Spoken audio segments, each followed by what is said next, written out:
Welcome back. Thom Hartmann here with you. So I'm faced with kind of the same dilemma that the professor in Germany, the college professor who just worked as a college professor all through the war and everything, and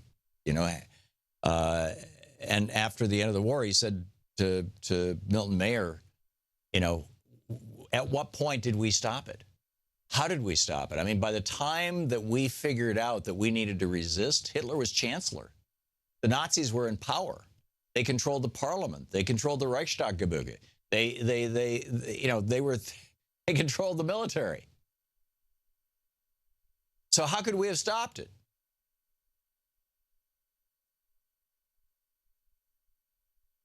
So, his question was, was I being an alarmist back then? Because I thought I was, and therefore I didn't speak out, or was I prescient? And should more people have paid attention? Well, the Nazis, the one thing that like that professor in Germany didn't have, that you and I do have, is the history of the Holocaust. We saw where fascism went in Germany. They had never seen anything like that before. Or if they had, it had taken a lot of different forms. But this playbook of the demagogues, which, by the way, Joe Stalin also used in the 1930s to purge the anti-communists from their ranks, killed millions of people as a result of it. This, there's not that much difference between right-wing fascism and left-wing fascism. This is like, where do you draw the line? Well, the encouraging thing from my point of view is that, basically 3.5 million people showed up all over the United States and probably many, many more all over the world the day after the inauguration of Donald Trump to say, no, not my president. Doesn't stand for me. Not legitimate. Ain't going to go there. And then my great fear was, okay, that's going to be the last demonstration we see for the year or something like that. And no, last night here in D.C., huge demonstrations. Last night in New York City, huge demonstrations. Today in Philadelphia, and last night in Philadelphia, huge demonstration. All the Republicans are meeting in Philadelphia along with Donald Trump. And weirdly, Theresa May is going to come and speak to the Republicans. But she's a conservative, and they're saying, oh, this is the new Thatcher-Reagan alliance. No, I'm sorry. Maggie Thatcher was an ideologue, but she was not crazy. Now, this is not to say Theresa May is crazy. I don't think she is either, frankly. But Ronald Reagan was not crazy either. Ronald Reagan had been governor of California. He understood how governments worked. His idea of government was very different from mine. And the people he was beholden to were extremely toxic, and he was dancing to their tune.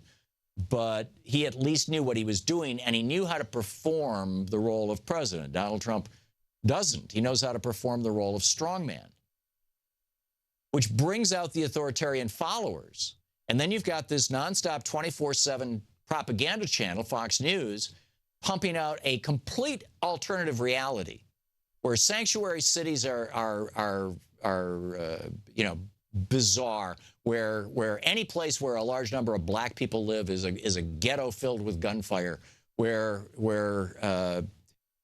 science isn't real, where global warming is a Chinese hoax, where anything corporations do is wonderful and anything scientists do to try to protect the environment, to protect our water, to protect our bodies, to protect our lives is some kind of weird conspiracy, where teachers are, evil and need to be replaced with, particularly unionized teachers need to be replaced with scabs, where public education is not a right but a privilege, where healthcare is not a right but a privilege, where even public roads are not a right but a privilege.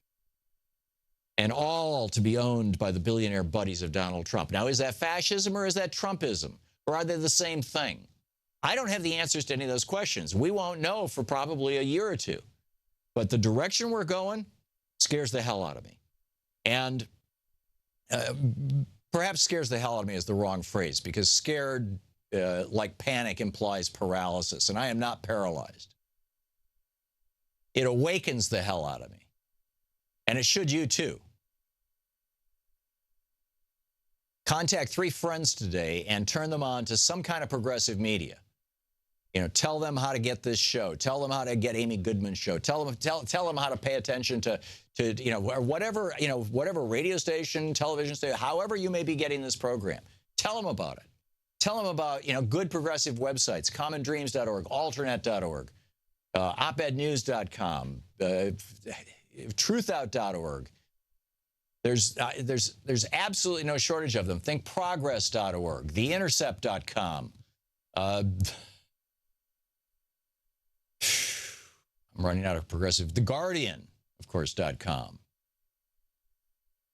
I mean, there's some good stuff. Raw Story, Crooks and Liars. There's some great stuff out there. We need to put these tools in the hands of these social media tools, these informational tools in the hands of everybody we know. As Joe Madison so brilliantly says over and over again, make it a movement, not a moment.